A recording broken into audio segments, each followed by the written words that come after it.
ازاي الاستراتيجيك براندنج ساعدنا نقدم نوع جديد من المطاعم، نحول بيه الحواوشي من أكلة مصرية لمنتج عالمي. أهلا بيكم، أنا كريم من تي بي جي.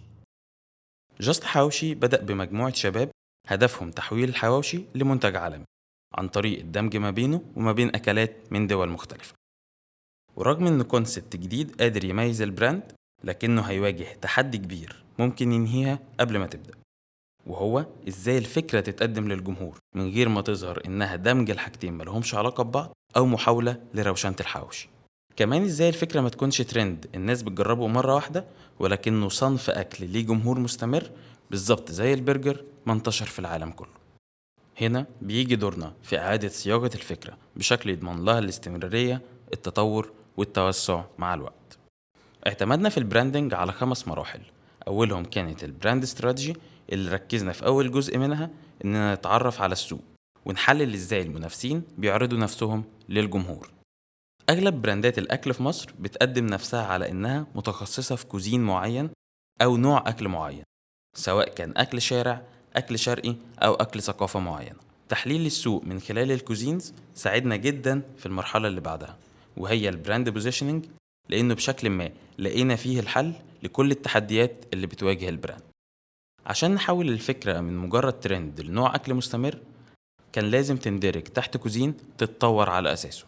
بس الكوزينز اللي موجودة ما كانتش مناسبة لكل جوانب الفكرة، فكان الحل هو ابتكار كوزين خاص بيها.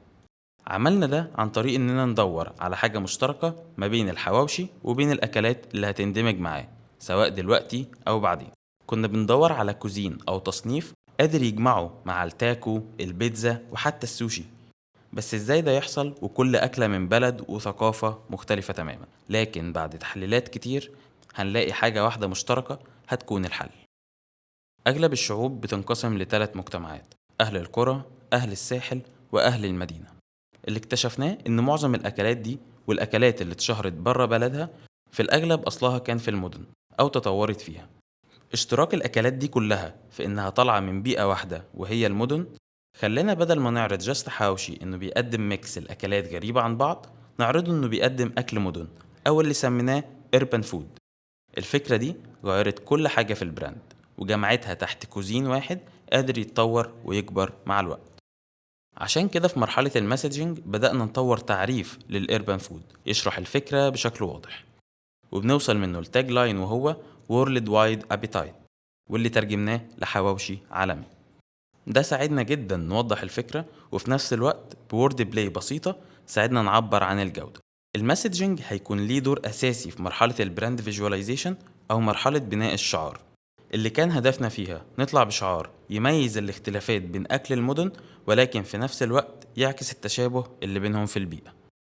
وده اللي في الأساس استلهمناه من البراند مسجنج، لأن تقريبا المعنى كان واحد، ولكن الفرق إن كل مدينة كانت بتكتبه بحروف مختلفة.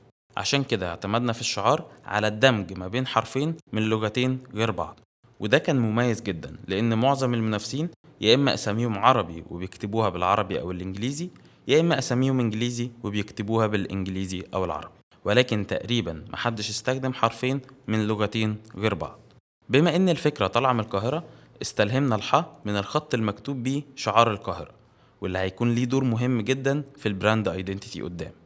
أما في حرف الجي فاستخدمنا خط بدأ في مدينة صغيرة في أمريكا، ولكنه انتشر بعد كده في كل المدن والولايات، عشان النتيجة تكون شعار مميز وحيوي قادر يترجم البوزيشننج بصريا، ونبني على أساسه لغة بصرية قوية في البراند ابليكيشن.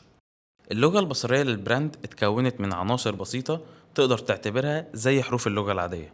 العناصر دي ركزنا انها تعبر عن أجواء المدينة وتبين جوانب مختلفة من ثقافة المدينة، وازاي هي أعم وأشمل من ثقافة الشارع، لأن الشارع هو جانب واحد بس من ثقافة المدينة. بعد تجميع العناصر دمجناهم مع بعض في باترن حيوي جدا كان شبه الفايبس بتاعت المدينة، وقدرنا نستخدمه في الباكينج اللي استوحينا شكله من أشهر العلامات في المدن. العناصر دي نفسها حولنا كل واحدة فيهم لستيكر بيتضاف على الباكينج بشكل عشوائي عشان كل اوردر يكون مميز عن التاني. موضوع الاستلهام من المدينة كان في كل تفاصيل البراند. فمثلا الستاف بما انهم اكتر ناس بتتحرك في المكان، فكرنا ان اليونيفورم يكون مستوحى من رياضة بدأت في المدن واتشهرت جدا وهي البيسبول. حتى في الانتيريور اخترنا باب المكان يكون نفس شكل باب المترو، أشهر مواصلة بتربط المدن ببعض. وعملنا ليبل سيستم للكوبايات، استوحينا شكله من شعار القاهرة وآيكون قابل للكسر المشهورة على أغلب الباكينج في المدن. كمان الآيكون بتتغير جواه حسب المشروب، وده كمان حصل للهوت درينكس. وأخيرا صممنا منيو استلهمنا فكرتها من الكتالوجات والبوسترات المنتشرة في كل المدينة، وفي نفس الوقت بلاي اوت مريح ومنظم لكل العناصر. وبكده يكون اكتملت آخر مرحلة في بناء البراند، اللي اتكونت من الاربان فود، الكوزين الجديد اللي طلع من البوزيشننج، التاج لاين حواوشي عالمي، الشعار اللي قدرنا ندمج بيه لغتين مختلفتين، مع اللغة البصرية المستلهمة بشكل كامل من المدينة وتطبيقاتها المختلفة سواء في الباكينج أو الانتيريور أو اليونيفورم. وبكده بقى عندهم براند منظمة ومميزة وكاتيجوري أكل جديد قادرين يعملوا منه أفكار كتيرة بعد كده.